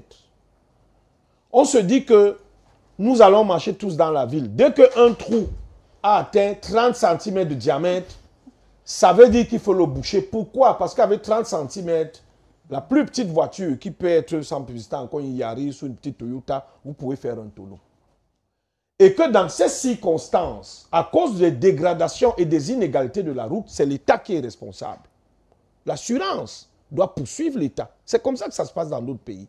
L'État joue son rôle en vous donnant des infrastructures qui sont à la hauteur de ce que vous investissez et est garant de votre sécurité. Lorsque vous avez un trou qui a un diamètre de 30 cm, vous pouvez le boucher avec 5 000 francs CFA. 5 000. Dans quel pays? Je vous dis ici au Cameroun, prenez une règle. Je vous cite les matériaux qu'il faut pour boucher un trou d'un diamètre de 5 000. Si vous faites 100 000 trous dans la ville de Douala, c'est 500 millions. Ce n'est même pas 1 milliard. 500 millions. Ouais. C'est 500 millions pour une ville qui a 90 milliards. Donc, elle ne dépense même pas 2 milliards dans la direction des trous. Le problème, c'est qu'on laisse les lacs. On laisse des lacs se former. On laisse des piscines se former. Mais si on arrive à rattraper ce gap, à tout lisser, à tout rendre beau lisse, on fixe une norme. Plus jamais sur le boulevard de la République, plus jamais sur le boulevard Leclerc, sur le boulevard de la Liberté, un trou qui va dépasser 30 cm de diamètre. 30 cm de diamètre, un véhicule 4x4 peut passer, une berline d'un certain nombre peut encore passer, mais il y a déjà un risque.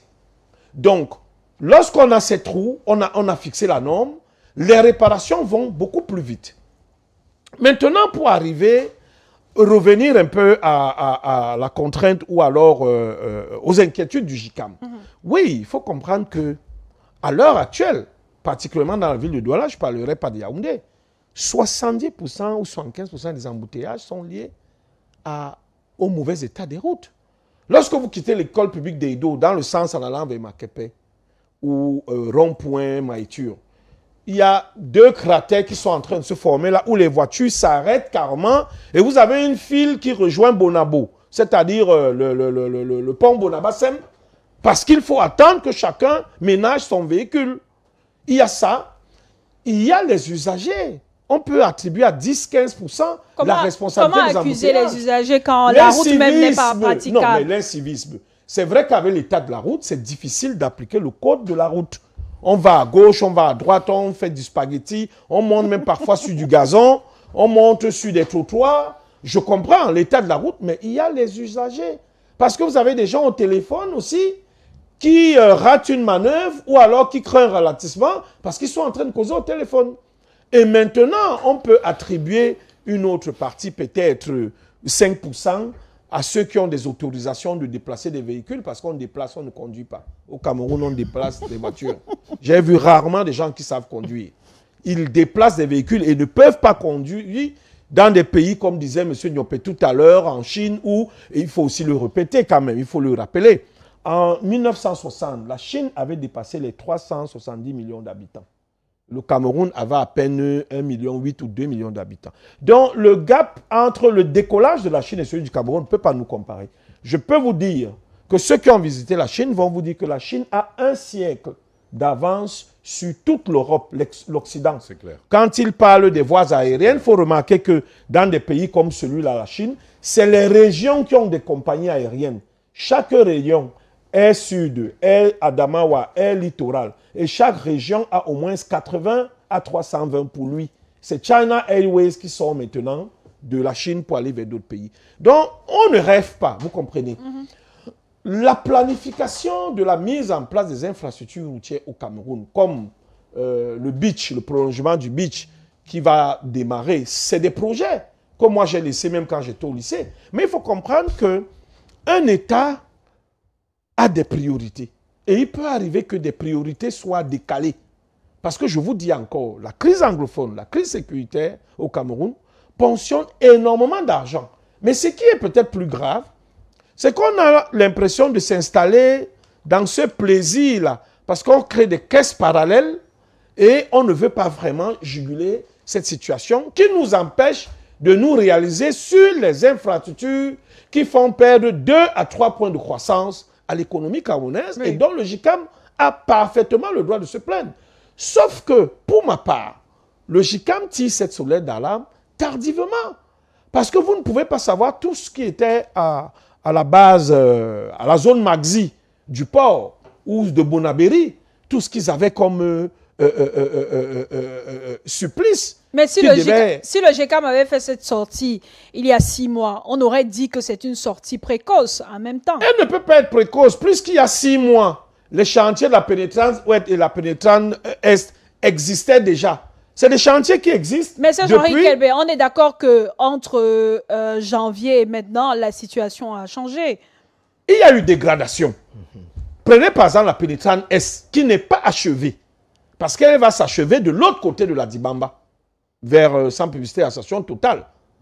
Or, tous les carrefours ou les ronds-points qui forment cette pénétrante sont complètement abîmés. Bonne 10, je ne sais pas, je ne connais pas tous ces quartiers, jusqu'à l'aéroport, il y a des problèmes. En passant par le rond-point Bessengue, lui-même qui est foutu, on attend qu'il y ait une hécatombe, un camion tombe sur un taxi, et puis qu'il y ait des morts, et puis on va dire, bon, là, ils essaient de colmater avec la pouzelane, mais ce n'est pas ce que les Camerounais attendaient.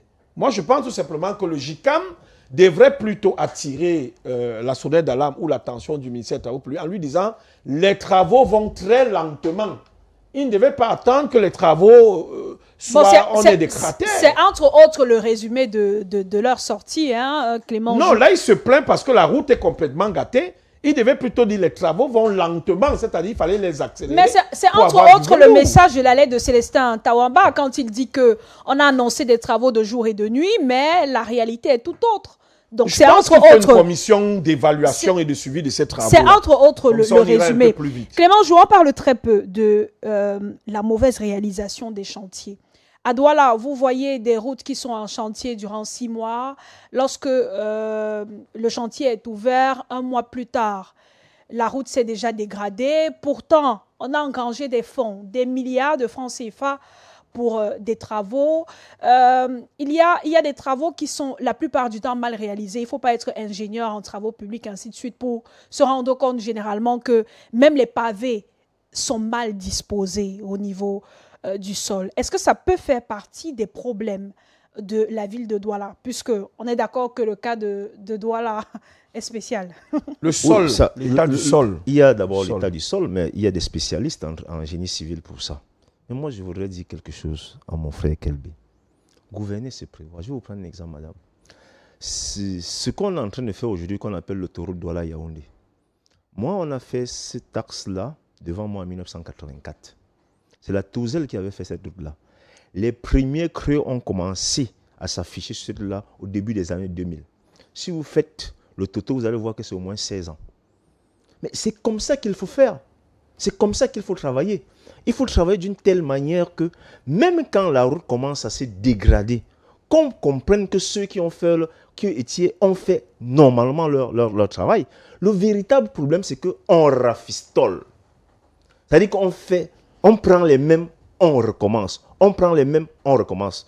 L'année prochaine, au même moment, au même mois, nous serions sur le même plateau, on parlera de la pénétrante ouest. C'est ça la problématique. L'année passée, on a parlé des inondations. Cette année, on en a parlé. Parce qu'en principe, c'est les mêmes choses. Comment c'est possible? Si on fait un marché d'offres, on lance un marché d'offres et on parvient à prendre une entreprise qui doit faire les routes. Après, il faut faire la contre-expertise. Est-ce que ce que nous avions demandé a été fait? Alors, vous avez parlé des pavés. Vous avez déjà fait Charles de Gaulle, Rond-Poulain.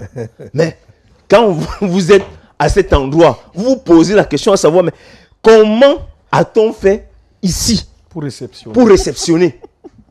Et personne ne dit rien. C'est ça la problématique. Et quand vous faites comme ça, je suis gêné parce que les mêmes personnes là roulent sur les mêmes routes. Parce qu'en principe, on pouvait dire que c'est des affaires du parti au pouvoir, c'est des affaires du RDPC. Les mêmes personnes roulent sur les mêmes routes. Elles ont les mêmes difficultés que nous. Mais attends, bon Dieu, à un certain moment donné, soyons corrects envers nous-mêmes. Essayons de faire bien. Copions ce qui est bien. Moi, je pense que l'une des solutions pour désengorger la ville de Douala, c'est le pont qui avait été prévu ici, à Maïtur, pour sortir dans le Mungo. Ça aurait désengorgé la ville de Douala. Maintenant, Kelby a pris un exemple patent. Les maires ont par exemple 90 milliards de francs CFA. Personne ne s'est jamais plaint que je n'ai pas encore pu récapituler mes fonds. Mais qu'est-ce qu'ils en font? Quel est le problème? Et vous avez même dans la ville de Douala, le maire de la ville, c'est un ingénieur. Mais à un certain moment, vous dites, mais ce pays a les ressources humaines. Lui-même, quand vous l'entendez développer, je ne l'écoute pas seulement ici, quand vous l'entendez développer, pourquoi les gens ne peuvent pas travailler avec des gens qui ont des expertises? Pourquoi chaque fois vouloir construire un lobby? D'ailleurs, il parlait tout à l'heure de possibilités de refaire des routes, d'entretenir des routes à 5 000 francs, boucher un trou.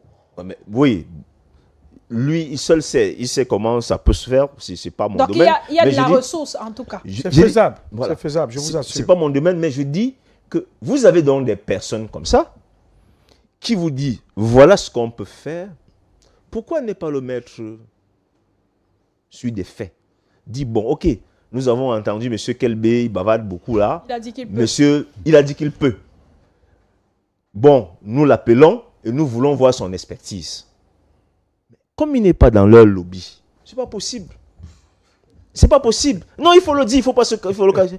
C'est pas la première fois qu'il fait des démonstrations pareilles. Il n'est pas dans leur lobby, on ne va jamais l'appeler, bien qu'il soit du RDPC. C'est ça la difficulté dans notre pays. Nous avons des génies dans ce pays. Il y a des génies que nous avons fait partir. Il y a des génies qui sont partis, qui ont dit, je veux rentrer mettre mon expertise pour mon pays. Mais qu'est-ce qu'on fait de ceux-là alors qu'ils sont là? Qu'est-ce qu'on fait d'eux? C'est-à-dire que vous regardez la ville de Douala, c'est au moins, aujourd'hui, c'est 6 millions, hein, 6 millions d'habitants, au moins. Parce que vous regardez, quand vous voulez vous rendre compte, il faut vous trouver dehors entre 7h30, entre 6h45 et 7h30. Le pont là, qui est chez vous ici, c'est pas possible. Bombagna. Bombagna, regardez même le pont. Regardez seulement le pont Mbagna là. Les creux qu'il y a. Vous arrivez là sur le pont même. Les gens doivent prendre des contentions. Et ça, c'est vu par tout le monde qui sort de Bonamou-Sadi ou qui entre. Mais à un certain moment donné, il faut qu'on ait quand même raison garder à un certain moment donné. Et on se dit, qu'est-ce qu'on retiendra de nous? Nous qui avons géré le domaine public pendant un certain nombre de temps. Parce qu'aujourd'hui, la population, les Camerounais en ont marre. Que chacun vient essayer de tirer la couverture de son côté en donnant des raisons qui ne sont pas valables. Parce que moi, je pense qu'en prenant le taureau par les cornes, si vous décidez, en tant que maire de la ville ou maire de commune, que entre janvier et mars, j'entends ce tronçon d'une manière trimestrielle, vous allez voir qu'au bout d'un an, il y a au moins une partie où les gens ne vont plus parler et que vous le faites bien. Au bout d'un an, c'est vrai que logiquement, une commune comme Douala 5 devait être au moins divisée en 2 ou en 3. Parce que c'est quand même 52 quartiers des villages. Hein. C'est pas évident. Et Douala 3 également, c'est 104 quartiers. Et c'est pas évident. Et vous donnez ça à un maire. Je suis sûr que ces maires-là, il y a même des quartiers qui ne connaissent même pas. Ils n'ont jamais mis les pieds là-bas. Mais c'est la réalité. C'est la réalité. Moi, je suis né dans la ville de Douala. Il y a un quartier qu'on appelle Baga Pongo. Au fond, là, moi, je n'ai jamais mis les pieds. C'est la réalité. Ça vous fait rire, mais c'est la réalité. C'est la réalité. Bon, mais, le maire madame, a le devoir de connaître tous ces quartiers. Vous dites qu'il a le devoir. Les quartiers de sa commune. Non, vous dites qu'il a le devoir. Je vous dis que je suis certain que les maires qui sont là, il y a les quartiers qui ne connaissent pas. Parce qu'il y a des questions quand vous posez souvent à un maire dans les coulisses, il vous dit que mais ça se trouve pas haut. On a compris, c'est noté, Clément Jou. Thierry Niopé, est-ce qu'il est possible aujourd'hui, avec la préoccupation du patronat, de chiffrer les pertes lorsqu'on a d'interminables bouchons sur des tronçons stratégiques tels que celui de Bekoko, Pondjouri? C'est difficile, hein. Je crois qu'un travail de statistique n'a pas été fait par le président du GECAM, M. Taramba. Vous avez dit tout à l'heure que c'est la première sortie, mais non, ce n'est pas la première sortie de M. Célestin Taramba, justement, parce qu'en août 2024, le 8 précisément, il adressait toujours une correspondance au ministre des Travaux publics pour s'insurger contre l'état de délabrement du réseau routier sur la nationale numéro 3 et numéro 5. Je crois qu'il revient simplement à la charge au regard justement de la lenteur des travaux. Il a l'impression que les choses ne bougent pas. Mais il faut quand même dire que les pertes sont énormes. On ne saurait le dire ici. Vous avez vu ce qui s'est passé il y a quelques semaines encore, au point où le ministre des Travaux publics a dû se mobiliser justement pour essayer de fermer de régler certainement le problème, je l'ai dit tout à l'heure, mais le problème ne peut pas être réglé de manière définitive si on ne fait pas un travail de fond à ce niveau en élargissant la chaussée, parce que je vous rappelle que le réseau routier camerounais est assez important. Il va au-delà de l'offre infrastructurelle proposée par les pouvoirs publics jusqu'à présent. Donc je continue à croire que il y a des pertes qui sont forcément énormes, mais non quantifiables ici, parce qu'on ne saurait vous dire exactement ce qu'un producteur de tomates perd quand il a des avaries du fait de ce qu'il n'ait pas pu acheminer sa marchandise à temps. Tout récemment encore, il y a moins de mois, il y a un Camerounais qui a perdu la vie justement parce qu'il n'arrivait pas à rallier, en fait à traverser ce bouchon qui avait été créé malheureusement à cause de l'état désastreux justement de la chaussée du côté de Bekoko. Il a essayé d'aller à Limbe, il a essayé d'aller du côté de Konsamba. La seule voie, sa seule piste ou sa seule voie de sortie était malheureusement l'hôpital à Kintini. Il n'a pas pu accéder à l'hôpital à Kintini à temps. Il a malheureusement perdu sa vie de ce côté. Donc, ce sont des situations extrêmement déplorables. On ne saurait chiffrer cette perte-là en termes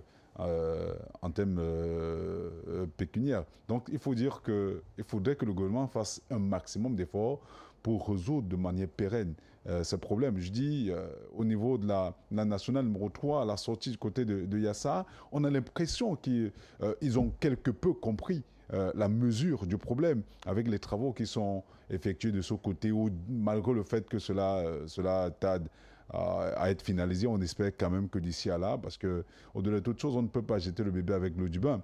Au-delà de toute chose, on espère quand même que d'ici à là, les choses bougeront et que ce ne sont pas des actions politiques, parce que nous sommes à la veille de l'élection présidentielle. Mais comment ne pas faire le lien, puisque depuis 2 mois, les villes de Douala et Yaoundé sont en chantier. On a lancé beaucoup de chantiers au même moment. Hein. C'est trop tard.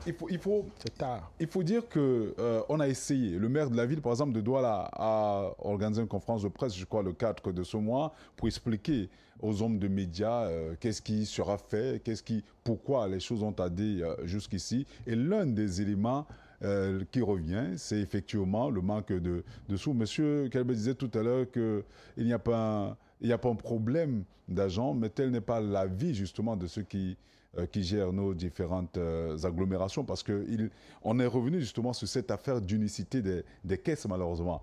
Tout l'argent, on a l'impression que tout l'argent remonte à Yaoundé, même la décentralisation qui a semblé commencer à prendre corps il y a quelques années. Je vous rappelle que déjà en 2018, le ministre des Travaux publics avait annoncé que les mairies devraient gérer l'ouvrage, la maîtrise d'ouvrage des routes locales ou communales. Mais il se trouve malheureusement que dans les faits, le ministère des Travaux publics a une grosse prééminence sur la gestion de certains dossiers. À côté de cela, il y a un gros chevauchement entre le ministère des Travaux publics, le ministère de l'Habitat et du Développement urbain et maintenant les communes de ville. Donc, il faudrait qu'il y ait une véritable répartition des rôles afin qu'on sache exactement qui fait quoi par rapport à quoi. Parce que justement, il y a des fois, on vous dit, c'est un plaidoyer que nous avons mené en décembre l'année dernière. Ce plaidoyer a abouti, Dieu merci, à l'installation de l'éclairage public sur les 2 ponts sur le Vouri. Mais le but du plaidoyer était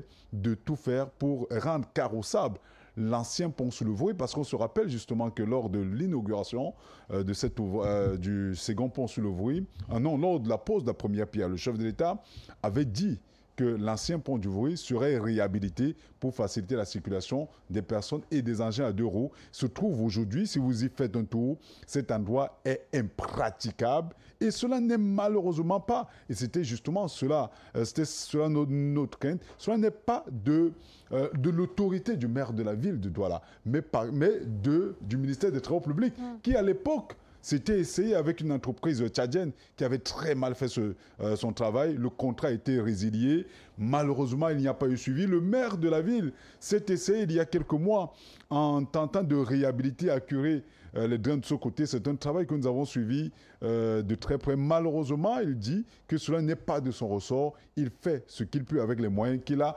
pour gérer parce que d'ailleurs, il y a beaucoup d'actes sur lesquels on interpelle le maire de la ville ou le maire de la commune d'arrondissement, mais des axes qui sont du ressort du ministère des Travaux publics ou du ministère de l'Habitat. Voilà, donc il faudrait effectivement qu'il y ait, et c'est à ce niveau peut-être que je déplore la communication de la communauté urbaine de Douala qui devrait davantage communiquer pour dire aux populations que nous sommes conscients de ces difficultés-là, mais rendez-vous compte qu'ici, cela ne dépend pas de nous, mais de tel autre, et que le plaidoyer soit mené de toute manière, afin que tout le monde soit impliqué dans la gestion justement de ces dossiers. Parce que, on vous le dira, vous allez sortir. Je l'ai dit tout à l'heure, il y a un cinquième des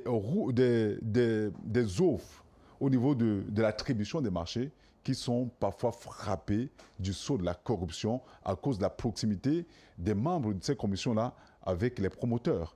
Et d'une manière ou d'une autre, cela a un impact dans la réalisation des ouvrages d'art qui sont mis à la disposition des Camerounais. Vivement que les uns et les autres prennent conscience qu'on ne peut pas continuer comme tel. On a parlé tout à l'heure de la bretelle Saint-Michel CCC. C'est impensable. Parce que quand vous prenez CCC Ndokoti, on roule comme si de rien n'était, et depuis plusieurs années. Cette route date de 10 ans. Il n'y a pas de nid de poule de ce côté. Elle date de plus de 10 ans. Mais voilà une route qu'on vient à peine de réaliser. On n'a même pas encore commencé. On n'a même pas encore réceptionné le chantier, qu'il y a des cratères de ce côté, alors que les engins y sont encore. Moi, je crois qu'à ce niveau, les pouvoirs publics devraient ou gagneraient à sanctionner avec fermeté les entrepreneurs qui se livrent à ce genre de malversation, parce que cela déteint d'une manière ou d'une autre sur l'image du Cameroun. Puisqu'on est déjà sur ce que devraient faire les pouvoirs publics, après une telle sortie du patronat camerounais des opérateurs économiques, les opérateurs notamment du secteur privé, quelle devrait être la réaction, la position du gouvernement? Merci infiniment pour cette transition, Madame Mayo. C'est justement à ça que je pensais. Il faut revoir la législation. Nous avons bataillé pour que le législateur, dans le secteur de l'énergie, ouvre. Aujourd'hui, sans publicité, il y a un opérateur économique qui fait dans le pétrole, qui est marketeur, qui va faire son barrage en joint venture avec des Chinois. Il va faire un barrage de près de 400 MW si il a les moyens et que tout se passe bien.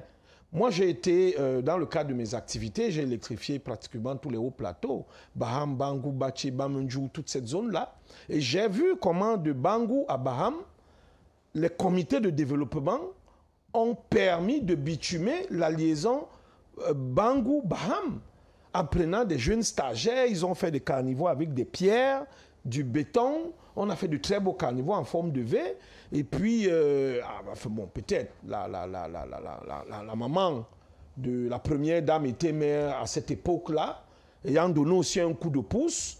Bangou s'est très vite développé. Et puis, Baham a pris, ça c'est... En 4 ans, vous circulez dans les hauts plateaux comme si vous étiez en zone urbaine. Donc, pour ma part, il faut permettre, n'est-ce pas, aux personnes physiques, je ne dirais pas morales forcément, de s'impliquer aussi dans l'embellissement de nos quartiers, de nos villes. On peut, dans le cadre d'un comité de développement, demander à la mairie de nous donner l'autorisation de mettre les pavés qui partent d'une zone à une zone dans une ruelle de quartier, un comité de développement. Nous sommes dans un environnement où, en ce qui concerne les infrastructures routières, c'est l'État et rien que l'État. Même si vous êtes un bienfaiteur, on va vous demander d'aller déposer l'argent au trésor public en don et que l'État, à un moment voulu, à son temps, va lancer un appel d'offres. Oui, vous ne pouvez pas engager un chantier. Vous ne pouvez pas. C'était pareil pour l'électricité. Il n'y avait que le concessionnaire Eneo qui, à l'époque, ne pouvait que gérer les barrages ou l'État du Cameroun. Aujourd'hui, le ministre de l'Eau et de l'Énergie va partout pour appeler les opérateurs économiques, soit en BOT ou alors en PPP, de venir investir dans l'électricité et renforcer, n'est-ce pas, la production en énergie. Je pense que sur les routes, les infrastructures routières, par les œuvres d'art, les objets d'art tels que les ponts et peut-être des tunnels, ça demande un engagement un peu plus sérieux parce qu'il peut y avoir des incidents. Mais s'il faut mettre des pavés dans un quartier, il faut participer à l'embellissement d'un quartier. Il faudrait que le législateur, au niveau de l'Assemblée nationale et puis du Sénat, intègre, parce que l'État ne peut plus tout faire. Surtout au stade où se trouve l'État du Cameroun. Nous sommes essoufflés. Le chef de l'État vient de... Très endetté.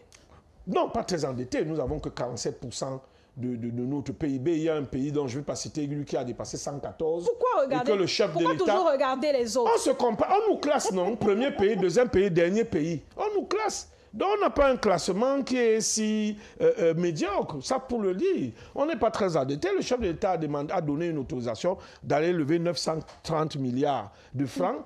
Ces 930 milliards sont repartis en 3 rubriques, parmi lesquelles il y a les infrastructures routières qui devraient peut-être, n'est-ce pas, réhabiliter, surtout la réhabilitation. Il y a la route dans le nord d'Abanga et puis Kousseri qui fait partie. Il y a la digue qu'il faut construire. Il y a des grands travaux.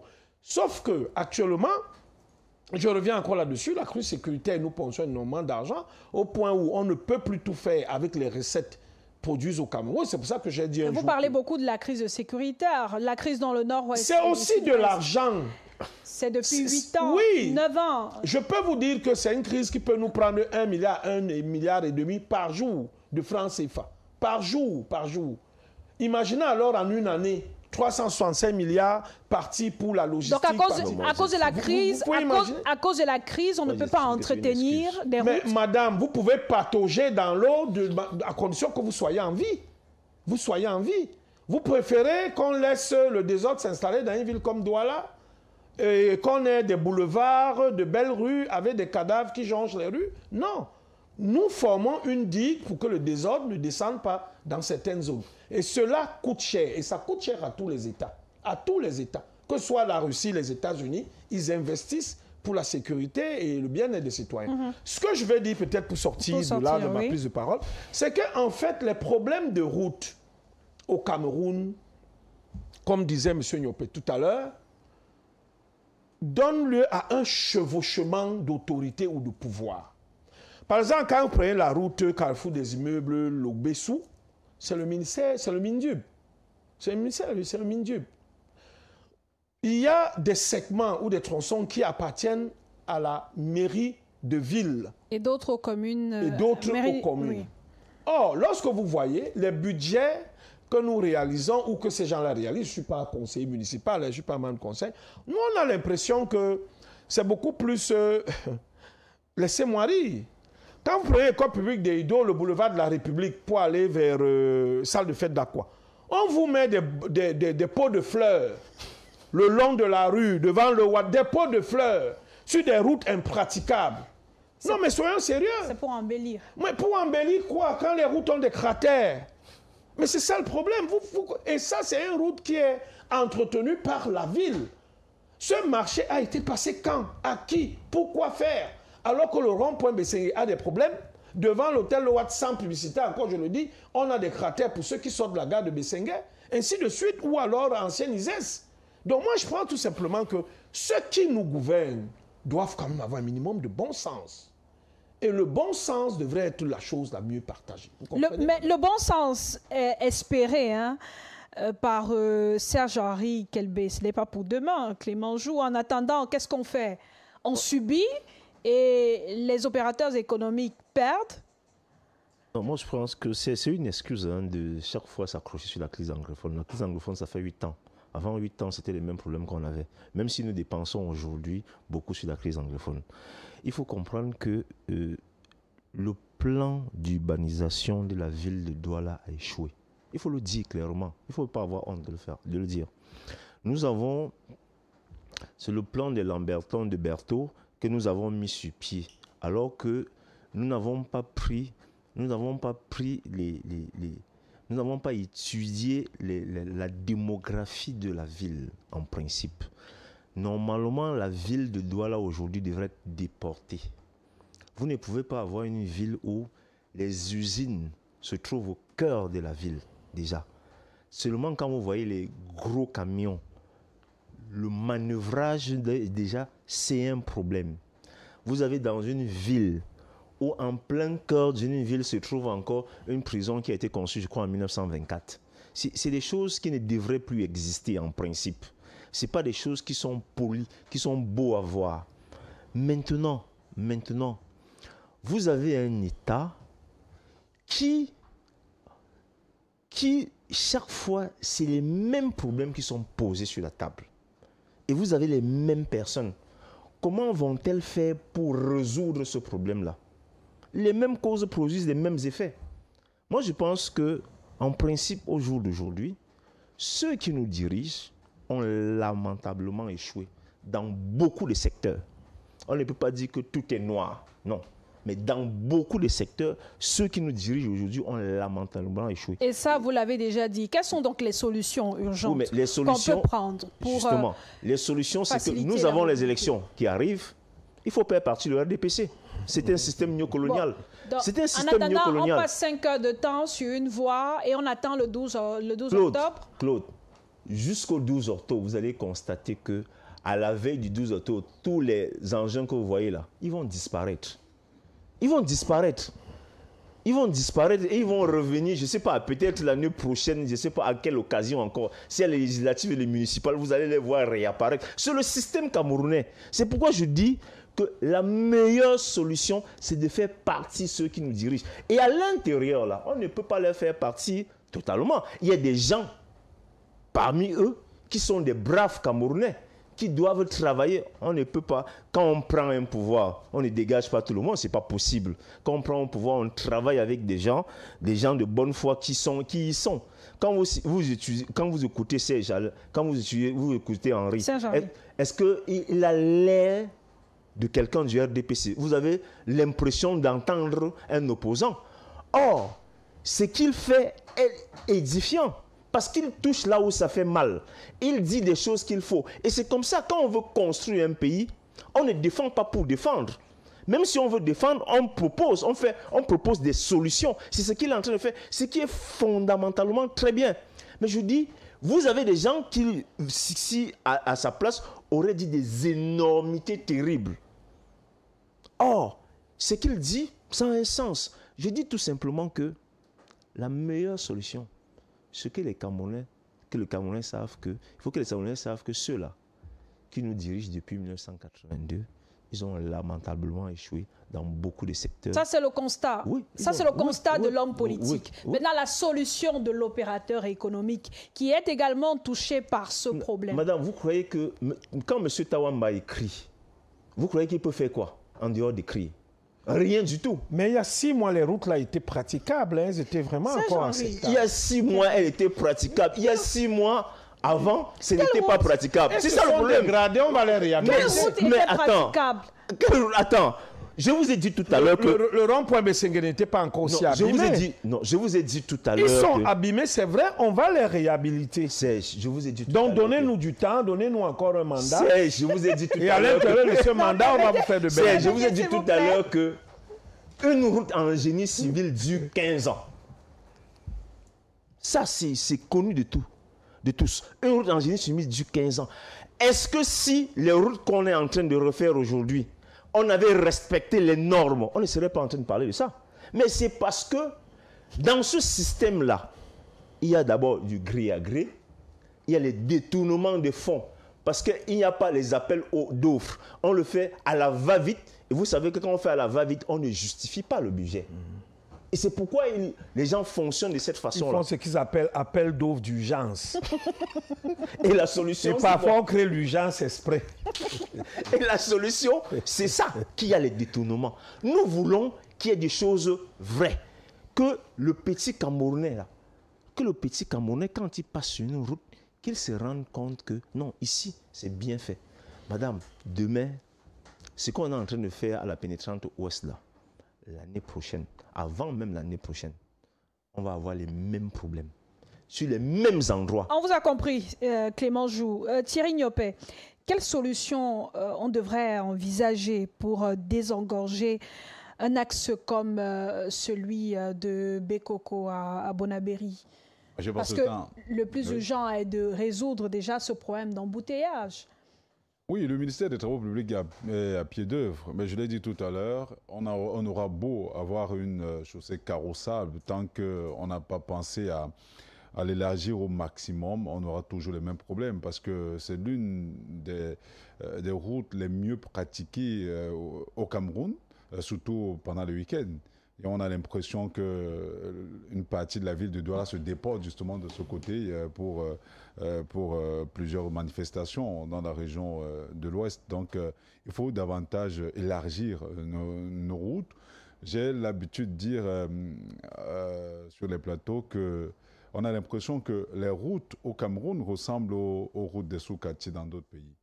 Parce qu'en fait, nos routes atteignent à peine 10 mètres de largeur, alors qu'ailleurs, ce sont des routes qu'on retrouve justement dans des quartiers qui, en fait, pour desservir les différentes agglomérations. Alors que les routes principales s'étendent, en fait, sur le plan de la largeur, sur plusieurs dizaines de mètres, ce qui fait que, si je vous montre des images, vous verrez sur un axe routier 10 voies, ce qui est impensable au Cameroun. C'est-à-dire vous trouverez une route à 5 voies de chaque côté de la route. Il y en a énormément, malheureusement. Donc on espère que, et oui, on espère qu'au Cameroun, on pourrait voir cela, parce que même ce qui est en train de se passer au niveau de la nationale numéro 3, au niveau de Yassa, n'est pas à l'image de ce qu'on aurait souhaité, mais c'est déjà cela. C'est-à-dire, on a une route de plus en plus large qui peut, à travers tous les carrefours qu'on a pu voir là, désengorger suffisamment cette sortie, même comme cela se referme au niveau du pont sur la Dibamba, alors qu'on aurait gagné à élargir davantage, quitte à construire un autre pont pour faciliter justement la circulation. Ça allait toujours créer un effet entonnoir, toujours, puisqu'il y a l'axe lourd. Et donc, ça va toujours arriver. Oui, justement, vu qu'on parle de l'axe lourd, on est en train de travailler. Le gouvernement a lancé un appel d'offres, a lancé la deuxième phase. Je veux dire, la construction de cet axe routier, de cet axe lourd, même comme on a l'impression qu'il va coûter 2 fois plus cher que ce qu'on a vu du côté, par exemple, de Kenkele et du côté de Brazzaville. Une route, justement, un pont formidable, hyper beau, mais qui est 2 fois plus grand que l'axe lourd qu'on retrouve au Cameroun, mais qui a coûté 2 fois moins que le budget qui a été annoncé par le ministre des Travaux publics. Donc, ce qui nous pose quand même un problème. On ne peut pas comprendre comment on construit une route, une route sur un pont 2 fois plus large et 2 fois moins cher que ce qui se pratique au Cameroun sur une terre faible. Donc, comme pour dire que, en fait, chaque pays a ses réalités. Je parlais tout à l'heure, et je le dénonçais, la corruption qui gangrène malheureusement l'attribution des marchés publics dans ce ministère-là. Et je vous rappelle d'ailleurs que lors d'une de leurs sorties, les maires de ville avaient plaidé auprès du Premier ministre chef du gouvernement la facilitation ou la décrispation des relations entre les responsables du ministère des Travaux publics et les différentes mairies, parce qu'ils disent qu'il y a beaucoup de lourdeur dans l'attribution des marchés et que sur le plan administratif, cela a un impact direct sur la réhabilitation, sur l'exécution même des travaux sur le plan technique. Et le maire d'ailleurs annonce, il faut le dire, pratiquement 90 milliards de francs CFA sur à travers un plan quinquennal qu'il a déployé au cours d'une conférence de presse que nous avons suivie avec beaucoup d'intérêt. Et on espère simplement que ces 90 milliards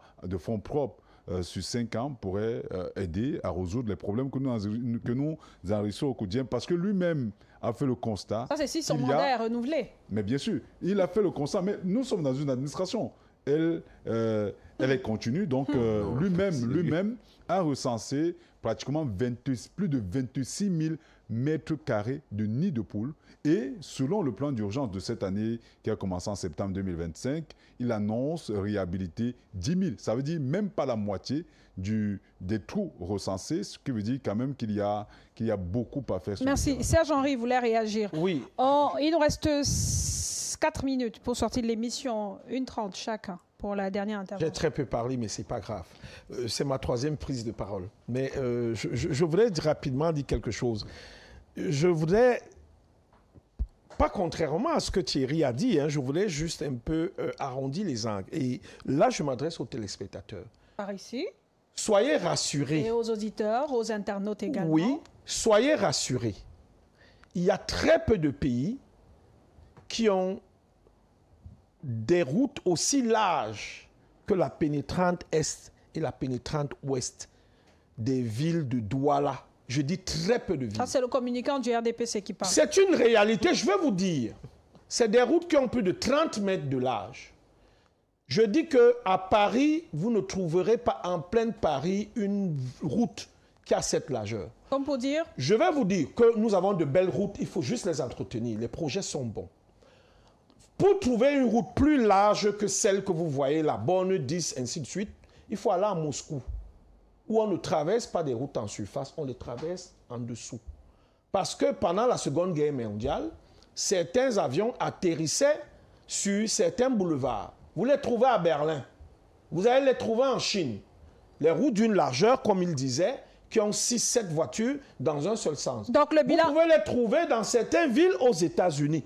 Mais avoir une route de plus de 30 mètres de large, même les Champs-Élysées à Paris n'ont pas cette largeur. Donc on doit se contenter de cette autoroute-là qui fait partie des meilleures au monde et continuer, Il faut juste, le continuer vous ne m'avez pas laissé. à vivre dans des quartiers vous où ne m'avez pas laissé. l'accès est assez difficile. 30 vous secondes ne pour m'avez pas terminer, laissé. Serge-Henri Kelbé. Ce que je veux dire, est le problème de nos pénétrants Est et Ouest, au lieu des ronds-points, elle devait avoir des échangeurs. C'est clair. Parce que les ronds-points s'abîment, comme le rond-point Bessengue, à cause du poids des camions, des semi-remorques, qui ont triché sur le poids des essieux et qui martèlent le goudron.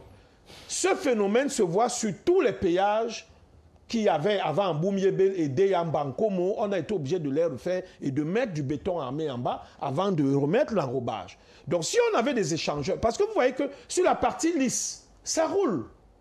On a parlé de Carrefour Sapeur dans le 4e arrondissement. Tout ça, c'est le cisaillement, le martelage des poids, des 36 tonnes qui appuient le goudron sur place. On vous a compris. Mais nous avons de belles routes et je pense qu'il faut tout simplement les entretenir et ne plus les laisser se dégrader jusqu'à ce niveau. Pour ramener au contexte de l'élection présidentielle, évidemment, il y a 12 candidats, 11 de l'opposition qui vont tout faire pour séduire les électeurs.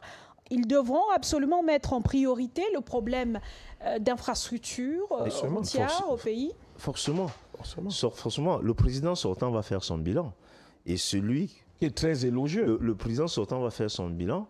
Et nous avons choisi un candidat. Issa Chirouma. Issa Chirouma, exactement, doit montrer, doit développer ce qu'il va apporter aux Camerounais. L'offre, il va s'exprimer en disant ce que les Camerounais veulent entendre, en faisant des propositions que les Camerounais veulent entendre. Parce qu'aujourd'hui, c'est quand même difficile, madame, que nous sommes dans un pays où nous savons que chaque rentrée scolaire, si vous avez un enfant qui a échoué l'entrée en 6e, on sait que pour qu'il entre en 6e, il faut qu'il paye 100 000. Alors, tout le monde sait ça et personne ne dit rien. C'est-à-dire que la corruption est... Mais la corruption existe. On demande de dénoncer tous les jours. Les proviseurs sont là, les mêmes proviseurs sont là. La CONAC fait quoi? La CONAC fait des rapports et après ça reste lettre morte. Moi je dis tout simplement que c'est un gouvernement qu'on doit sanctionner. Le 12 octobre, les Camerounais, la seule chose que les Camerounais peuvent faire, c'est aller massivement voter. C'est la première des choses. C'est noté. La deuxième des choses, pour sortir, c'est de surveiller leur vote. Parce que le vote d'un électeur est plus puissant que la balle d'un fusil.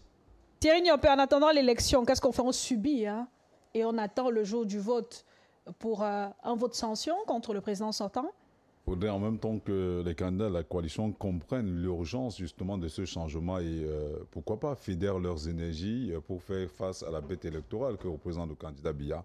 Mais à côté de cela, il faudrait que ceux qui ont la lourde responsabilité ou ceux qui ont eu la chance de gagner au regard peut-être de leur dossier, ces différents marchés fassent preuve de patriotisme, qu'il y a un réel sursaut patriotique dans la réalisation de ces chantiers. Parce que justement, on ne peut pas vous donner un marché comme ce que j'ai malheureusement découvert au retour tout récemment au Cameroun, la sortie Saint-Michel CCC, une route qui a à peine, en fait qui n'a même pas encore été livrée, mais qui est dans un état de décrépitude assez avancé, préoccupe. Donc, celui qui a été responsable de ce chantier mérite d'être, je crois, auditionné.